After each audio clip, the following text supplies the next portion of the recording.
Welcome to Renegade Conversations. My name is Meryl Cook. I'm an artist, a renegade, and the host and creator of Renegade Conversations. My mission is to provide thought-provoking, fearless, and fun discussions with remarkable female rebels who are shaking things up in their respective fields. My hope is to make you question the norms and ignite your own renegade spirit.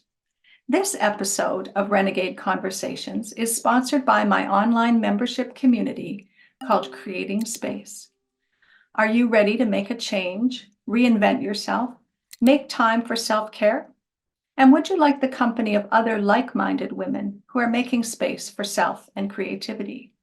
Check out Creating Space. We'd love to have you join us. My next guest is Jenn Salib Huber, and I'll just read you a little bit from her bio. Dr. Jenn Salib Huber is a Canadian Registered Dietitian, Naturopathic Doctor, and intuitive eating counselor, and she's on a mission to help women manage menopause without diets and food rules. Doesn't that sound wonderful? She helps women navigate the physical and emotional changes that happen in perimenopause and menopause, including their search for food freedom and body confidence. Working from a health at every size approach, she teaches women to become intuitive eaters and build body confidence at any stage of midlife. In addition to her one-to-one and group programs, she's the host of the Midlife Feast podcast and community that helps women undiet their lives after 40 so they can nourish a relationship with food that helps them discover the magic of midlife. So welcome, Jenn. It's my great pleasure to have this conversation with you. Jenn, you and I met. Thanks so much for having me here. Oh, you're welcome. You're welcome. You and I met in about 2011, I think, when I worked as a homeopath in your naturopathic clinic in Pillars of Health in Dartmouth. And then you moved to the Netherlands in 2019 and began this kind of amazing transformation. You started this online business before most health professionals were actually doing online businesses. I think you were probably one of the first NDs to start doing that, or first in my realization. And I watched you grow this business. And what I admire most about you is your willingness to speak out and to kind of go against the grain, hence your invitation to Renegade Conversations. You're speaking out about menopause and about the diet culture. And I love your posts on social media where they often start with, well, this may be an unpopular opinion, but, and you go on to express it. So, you're really a breath of fresh air. I'm just in awe of what you've built and how you're speaking out. So thanks so much for agreeing to hop on Zoom and have this conversation. So, thank you. Hey, you're welcome. So here's a random question. What are you drinking today? So today in my favorite little Delft pottery mug, because I'm living in the Netherlands now, is a blend from David's Tea, and it's called Mother's Little Helper. And it is one of my favorite blends for years and years and years. Actually, funny coincidence, it was Megan that we both used to work with who introduced me to this blend probably about 10 years ago. And my mom just recently arrived for Christmas and brought me some, and so I am going to enjoy it. Oh, how nice. Lovely, lovely. I'll be sure to put those the contact in the show notes so people can search it out themselves. So my first question is, what does being a renegade mean to you, Jenn? I've told you this before, but I love the title of this webcast. I love this idea of Renegade Conversations. Renegade to me really feels like someone who is going against the grain, but really kind of in the pursuit of maybe truth, just in the pursuit of something that feels true and genuine and important. And so I think that, anything that aligns with that, because it doesn't necessarily mean fighting, like being a renegade for some might be associated with fighting something, but to me, it's just really feeling so strongly about what you believe that you're willing to push through the adversity that you might encounter from the status quo. And isn't there some element as well, I think for you and for me, about kind of making the world a better place as a renegade, like speaking up with a purpose, with real purpose. Yeah. Yeah, Yeah. yeah, That's a really good way of putting it. yeah. Thanks. So, have you always been a renegade? I think that's a really funny question because I think that if I look back, and I think if you talk to people who grew up with me, Mhm, there was always something that was a little different. mhm, But in my mind, I was always trying to fit in. mhm, And so now when I look back on it, I think that, what I was interested in, the way I saw the world, just kind of the way that I moved through was maybe just a little bit different than what everyone else was doing. But I don't think I actually saw that mm. until much later in life. Oh, interesting. Because at the time, it just felt like I was always trying to do what everyone else was doing, but maybe couldn't quite fit in. And now I think I know why. Yeah, exactly. And everyone I've spoken to who is a renegade on this webcast has talked about the feeling of not quite fitting in, or being a little bit different, but maybe not understanding why they feel differently, or why they have to ask so many Mm, questions, or why on their yeah. report card it says, Meryl is a bit too chatty, and that kind of thing. It's just yeah, there's always clues when we're little kids, right?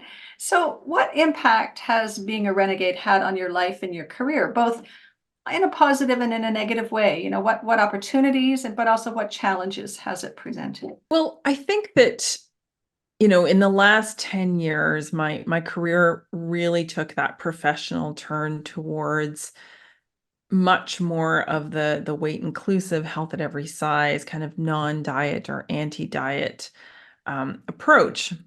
That is definitely going against the grain.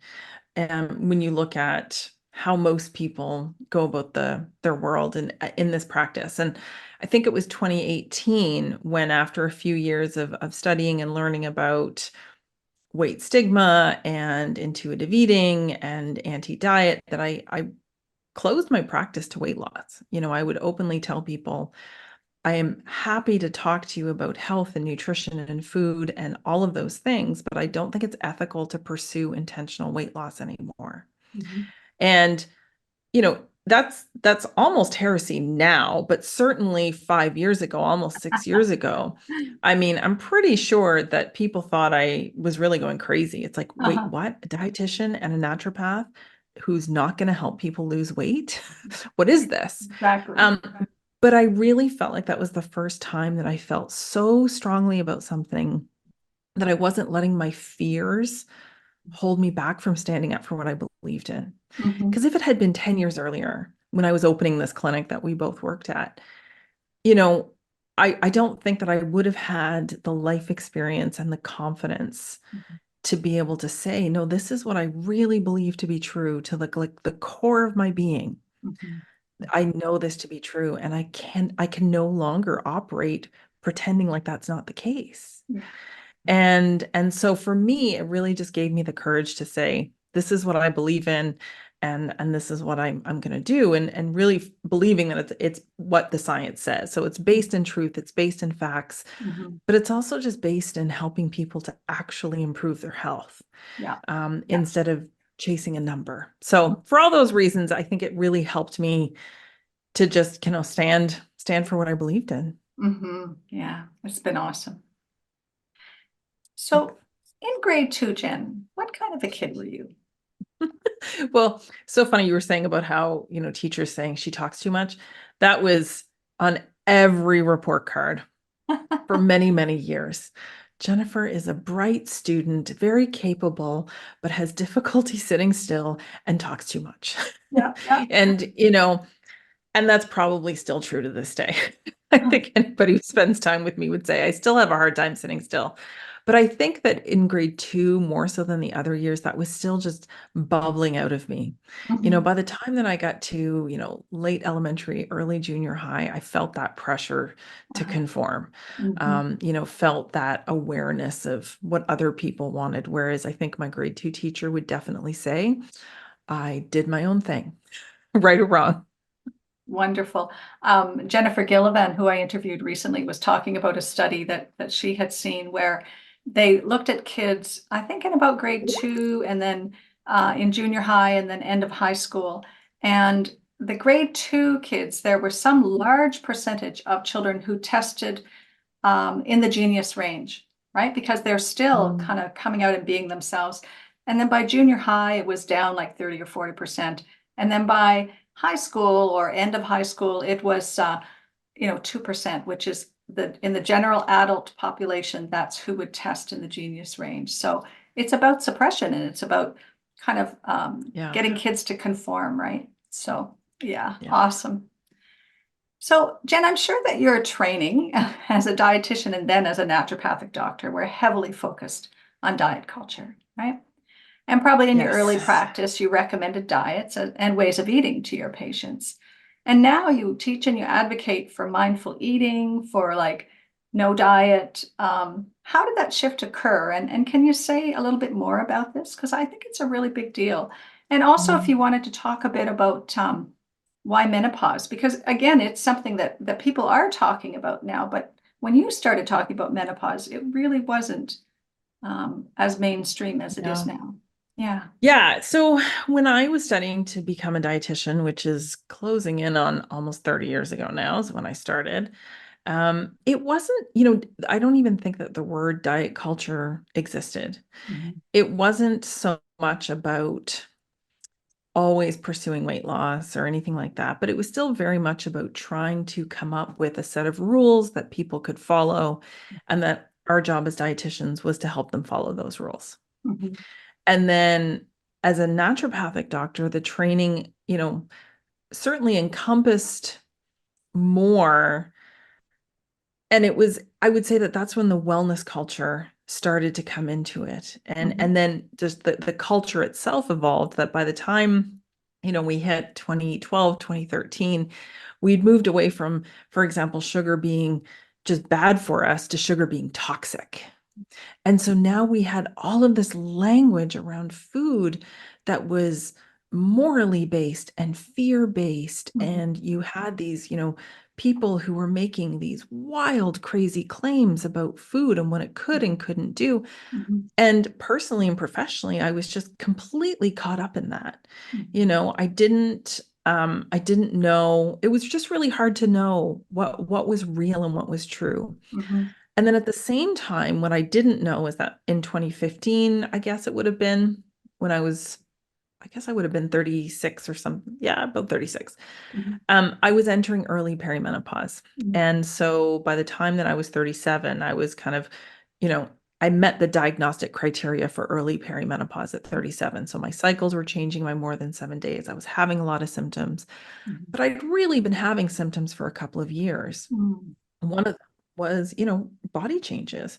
My body was changing. It felt like overnight, and nothing was, quote, working anymore. And so I found myself just in that quicksand of like, what do I do? Where do I turn? How do I fix this?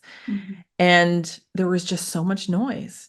And so it kind of took what I call an unraveling, where I just couldn't do it anymore. I couldn't start another diet. I couldn't do keto one more time. I just couldn't. And I felt like there was something that was just saying, like, you can't keep doing the same thing over and over again and expecting the same result and expecting different results, right? And so it was funny enough, I remember it very specifically because we'd come back from our 10th anniversary cruise. We'd gone on a Disney cruise with the kids.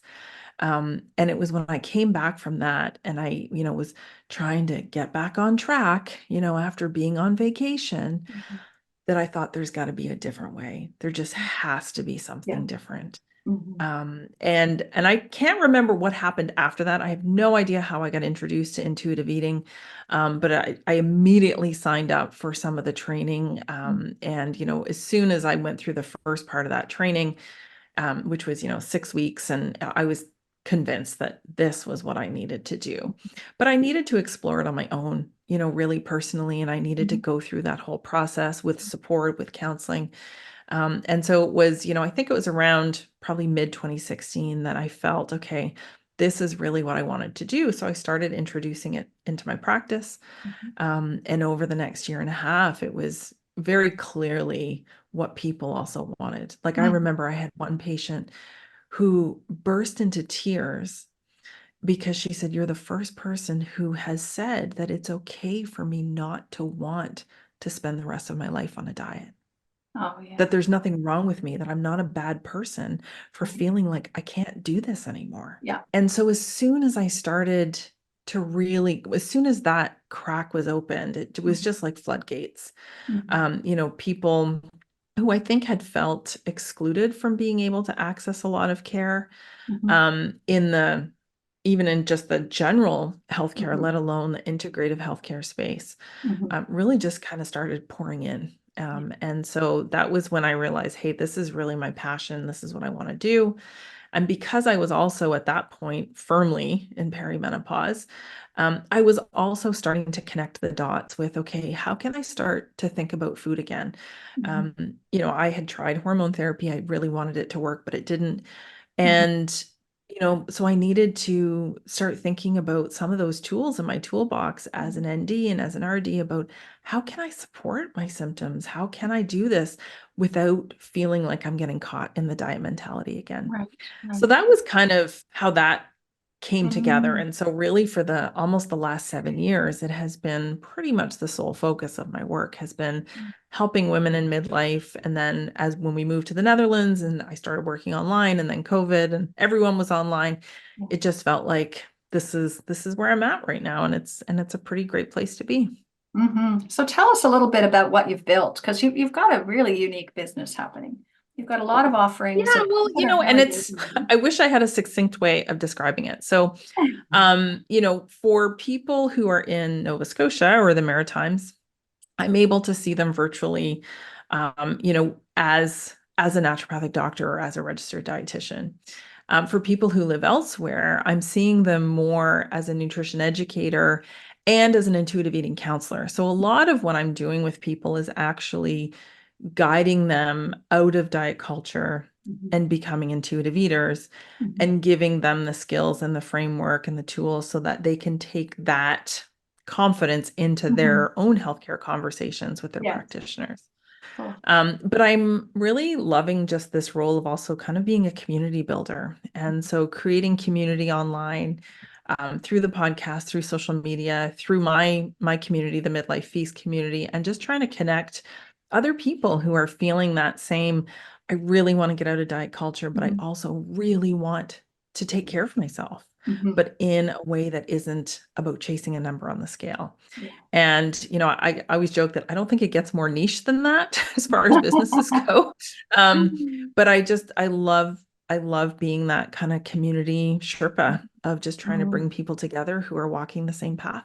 Nice. And I understand you have a New Year's, a new start Yeah. to one of your programs. So talk about that. So this is the 6th year, actually. I had to look it up the other day, but this is the 6th year that I've offered a full month of completely free, no strings attached, non-diet resolution support. So this is always kind of how I give back to the community. Mhm. And so because January is it's a trapdoor, right? That will Mm. even, the most steadfast anti-diet people will sometimes be like, well, it's January maybe. And so I just really want to help people to kind of stay on the straight and narrow, as it were. Mhm. And so I'm going to be giving away one of my courses for free, my Undieter's Guide to Intuitive Eating in Midlife. And there's going to be some kind of fun live components built into that. But anybody who signs up before the end of January will get complete full access to it for 30 days. Nice. So it's a great tool for people who want to maybe dive a little bit deeper into what intuitive eating is with a little bit of support and a little bit of community. So I'm really excited about that. Excellent. Well, I'll be sure to put that link in the program so Yes, that please. people can access it. That's wonderful. So, Jen, this is a question that I Yes. often ask when I'm leading workshops as a way to get people to think outside the box and to unblock their creativity. So, the question is there a line or shape that would define you? So I've always been drawn to a spiral. Mm. And I think that it really reflects how I tend to think about things. And then I kind of tend to start on the outside and I work my way in. And then once I get to what I think is that at the heart of it, then I kind of work my way back out. Mm, And so I've always been drawn to that. nice. And so what's the feeling of a spiral? What's that feeling? I think it's just movement that is going in, but then also has a way out. So it's Mm-hmm. not one directional. It's kind of, getting really close to the core, to the heart, to the center of it, but then also being able to see the way out and to know the way out. Interesting. And how do you think that relates to your career? Because I can see quite a cool connection, actually. Like when I think about Yeah, well, and I think the that way that you work. Yeah. Yeah, and I think that really it just kind of describes this like starting in the bigger picture of health and Uh-huh. kind of weaving my way through the different areas of it until Mhm. getting to this really person-centered, Mhm. focused approach that is holistic in the truest sense of the word, I think. Mhm. But then also being able to work on maybe the advocacy of kind of bringing that message back out. Yeah, yeah. It's Speak, awesome. yes. That's lovely. That's lovely. Jen, what advice do you have for other women who either want to become more of their inner wild selves or really bust out a little bit in terms of their renegade spirit? What would you suggest? You know, midlife is a time when I think many, many women feel that call to to just really shake things up. Yeah. My favorite Brene Brown quote, which I've probably overused at this point, she's probably going to like sue me for copyright, but I always give her credit, is that, midlife is when, grabs you by the shoulders and says like, I'm not screwing around. Yeah. And so often people will say like, oh, I've just had this idea or I've had this feeling or I've had this interest but I don't know how to do it. And so I think that if you have passion for something, now is the time to lean into that. Absolutely. Because the gift of midlife too is that for the most part, we have far fewer F's to give. And Yes. so a lot of the things that would have held us back in our 20s and 30s and maybe Mhm. even 40s for some around like, what will people think? How will this work? What if Yeah. I fail? Like all of that really takes backstage to what do I want? Mhm. And just Absolutely. being able to follow that. Mhm. Mhm. Oh, that's wonderful advice. Great. Thank you so much. And the last question, Jen, do you have a question for me? Oh, Meryl, I have so many questions for you. But I would love to hear about how you got into rug hooking because I know your mom was a rug hooker, but I don't Yeah. know how you got into it because I don't Uh-huh. think you were doing it when we first met. No, no. So my mom was a very traditionally taught rug hooker and fine shading, very small, intricate kind of work. Her specialty was oriental mats. So, they would take her a year and a half to hook a mat. And I had no interest in becoming that kind of rug hooker. And one year my sister and I were out shopping at a rug hooking studio to buy a gift for mom. And I saw all this wonderful color on the walls and they were using different yarns as well as fabric. And I thought, oh, and my sister said, oh, and my sister's really big on decluttering and using up stuff you have. And she said, you could use some of your leftover yarns because I was a big knitter at the time and to hook. And so then you could use those up. So they showed me how to hook, just how to pull a few loops. I bought a kit and my sister and I went back to the hotel that we were staying in. We called our mom and said, oh, Meryl learned how to hook. And you could hear her across the room. She was so excited and she wanted to know what kit it was. And she looked it up online and then called us back. And yeah, it was Oh, pretty thrilling. So, I say that I'm not my mother's rug hooker, and she didn't particularly like my hooking at first. She kind of got to like it okay, but the way that she was taught was very first you take a color course and then you take a fine shading course. And I just kind mhm. of jumped right in and started working with all the non-traditional fibers. And then I was spending a fortune on all these great yarns. So I started learning how to spin so that I could spend less on the yarn. So my my stash has multiplied by tenfold at least since I started. But yeah, that's how I Oh, started. for And sure. and it was one of those things that it's kind of like when you start something and you automatically know that this is for you. Like some people really struggle when they're learning a new craft, and I do sometimes too, but I started to hook, and I feel like I never put the hook down ever since then. And now I'm incorporating wet felting, and I have some other ideas about incorporating painting on the linen and things like that. But I think I'll always be a hooker first and foremost in terms of my art. So, but thanks. That's a great Oh, question. that's a great story. And it's, it really points to my renegade nature, never not wanting to be, not wanting to be the kind of hooker that my mom was. So, Jenn, this was so much fun. Thank you very much for taking the time to have the conversation. It's always nice to connect with you. And yeah, I'll look forward to putting this out soon. And yeah, thank you so much. Thank you so much, Meryl. It was great. I hope this episode has left you feeling inspired and ready to channel your own renegade spirit. If you need a little help getting started, please reach out to me.